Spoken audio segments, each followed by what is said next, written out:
Ever wonder why the arrival of fall and winter can feel like a switch has been flipped on your mood?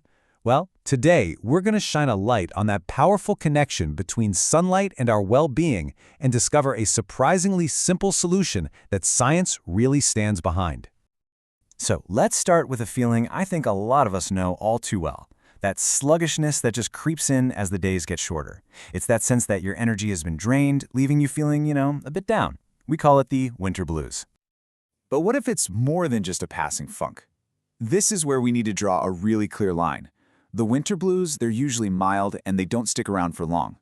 Seasonal affective disorder, or SAD, on the other hand, that's a clinical condition. We're talking persistent sadness that lasts for more than 2 weeks and can seriously disrupt your daily life. And this is the crucial point. SAD isn't just a feeling. It's a recognized medical condition. It's actually a subtype of major depression that's specifically linked to the changing seasons.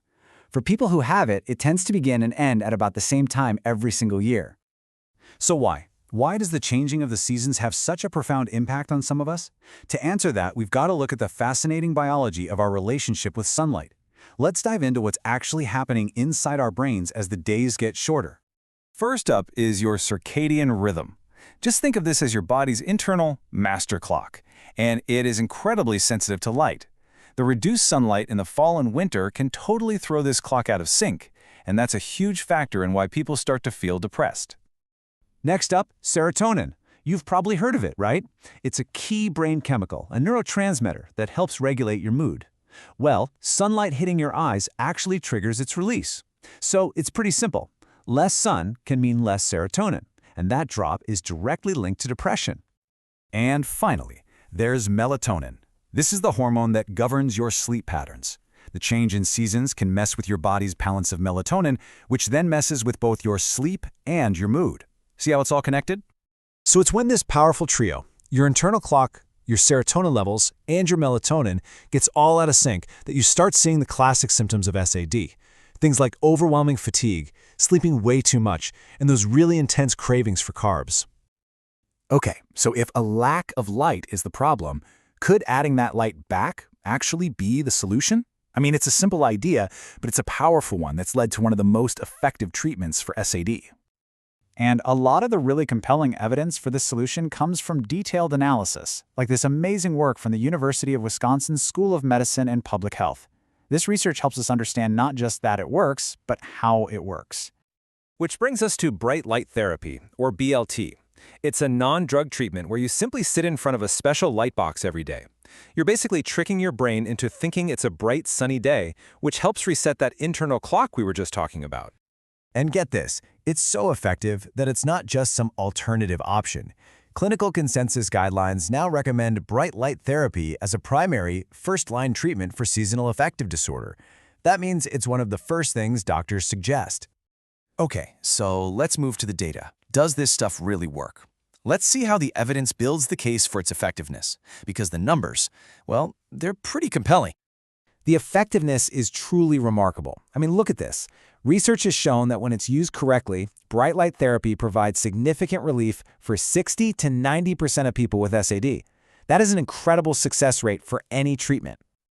The power of this therapy gets even clearer when you compare it to medication. One major study found that light therapy alone led to remission for 44% of participants. That's more than double the rate for those taking a common antidepressant. And when you combine the two, whoa, that rate shoots up to nearly 60%. The treatment can also work surprisingly fast. While for some it might take a couple of weeks to feel the full effect, other people report noticing a real improvement in their mood and energy in just 2 to 4 days. All right, so we know it works. How exactly do you do it? Let's get practical and build your toolkit for getting started with bright light therapy. Now, when you're choosing a light box, there are a few key things to look for. First, make sure it has an intensity of 10,000 lux. That's the magic number. Second, and this is super important, it must have a UV filter to protect your eyes and skin.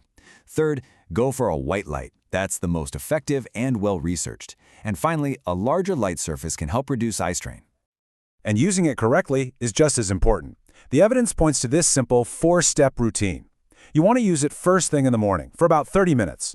Position the box in front of you, angled down a bit. And you don't need to stare at it. You can read, eat your breakfast, or catch up on emails while you do it.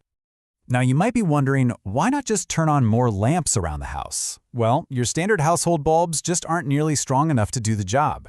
And while getting outside into natural sunlight is fantastic, it can be over 10 times more powerful than a light box, it's often just not available or practical during those dark winter months when you need it most. So, to bring it all together, what have we learned? Number 1, SAD is a very real biological condition, not just a case of the winter blues. 2, it's caused by a disruption in your body's natural rhythms. 3, the great news is that bright light therapy is a safe, effective, and really practical way to manage it. And 4, using the right device and following the proper routine is absolutely the key to success. And this kind of brings us to a fascinating final thought. Our moods are so deeply intertwined with the natural light of our planet. Recognizing that powerful connection isn't just, poetic. It's a crucial part of understanding and taking care of our own health.